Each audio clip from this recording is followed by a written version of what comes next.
All right, let's take a look at questions 3 through 7 in the pressure, force, and head chapter.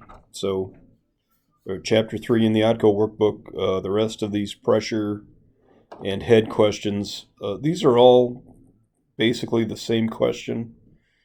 They're worded a little bit differently here and there. So, a question similar to question number 3, asking if the water in a tank is 40 feet deep, what is the gauge reading in PSI? I forgot to put at the bottom of the tank.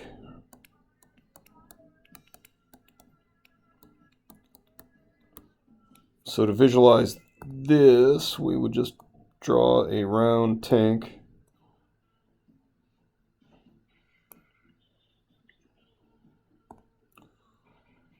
With water in it. And then your pressure gauge is here at the bottom of the tank. So basically, you're doing the same thing that we did in the first couple of questions, and you're going to be converting feet of head.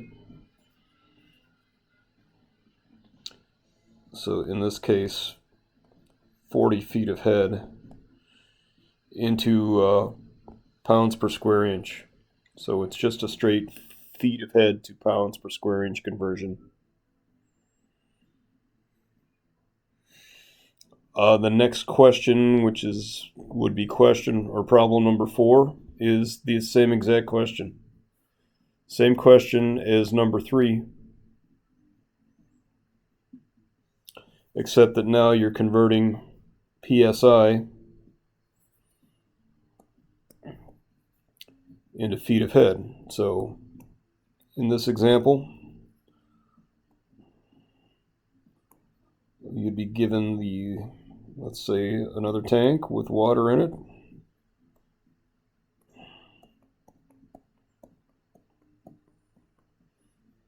With a gauge at the bottom. But this time you are given the reading in the gauge, or on the gauge, and you need to calculate how deep the water is. So you're converting PSI into feet of water. Problem number 5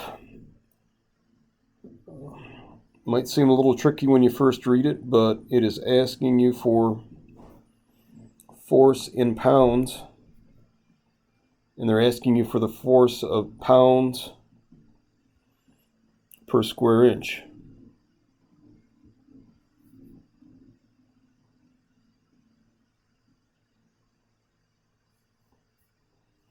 And then they're giving you a surface area in square inches. So if I have 50 pounds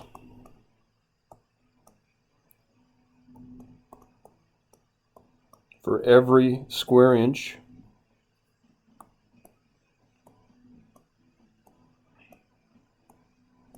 and I'm giving a surface area of 280 square inches, it's a simple multiplication problem. Square inches cancel out, and I multiply 50 times 280.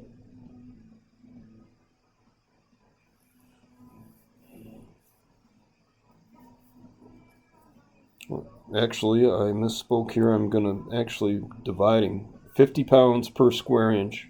Or no, I'm right. Pounds per square inch. So we have 50 pounds for every square inch. So it would be 50 pounds per square inch times the number of square inches. Would give you a total number of force in pounds of, in this case, 14,000 pounds.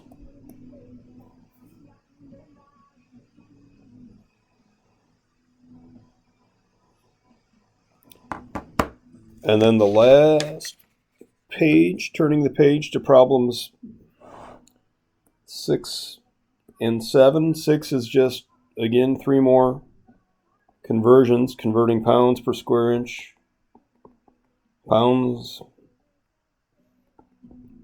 to feet of head.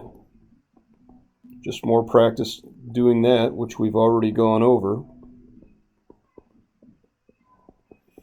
And then finally, problem number 7 is the same thing. We're converting pounds into feet of head, and to visualize this problem as a story problem, we're going to look at a lift station. Now, we have some lift stations like this in Perrysburg, and they kind of look like this.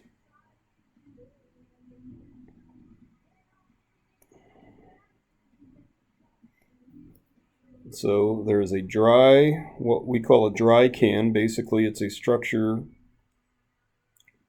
with a ladder going down below the surface of the ground. And at the bottom of this dry can, we've got a couple of pumps. And they're pumping out of a wet well next to the dry can. So the wet well kind of looks like this.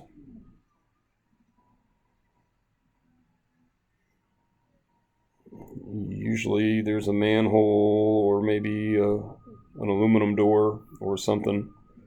Usually they're flush with the surface of the ground. So this wet well is collecting sewage.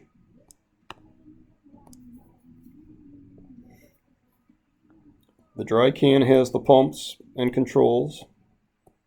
The suction pipe of the pump comes out of the dry can into the wet well like so. And then coming into the lift station, you may have, say, a sewer pipe from one neighborhood over here. Maybe you've got another sewer pipe from another neighborhood across the street. You have maybe one coming here. You've got, a few pipes bringing sewage and dumping them into the wet well. And then the wet well, as it fills up with sewage, there's going to be a level controller that's going to tell these pumps to turn on. The Gorman-Rupp style stations that we have an air bubbler that measures pressure and produces a level, but some older style stations might have floats. But there's something that tells the pumps to turn on when the wet well level gets to a certain level. So before it gets deep enough to start backing up into the pipes and then eventually into people's homes, this pump is going to come on, and these pumps are going to pump that water through a force main to another sewer pipe somewhere else. So what this question is asking is, if there was a suction gauge, a gauge on the suction pipe of this pump, and it was reading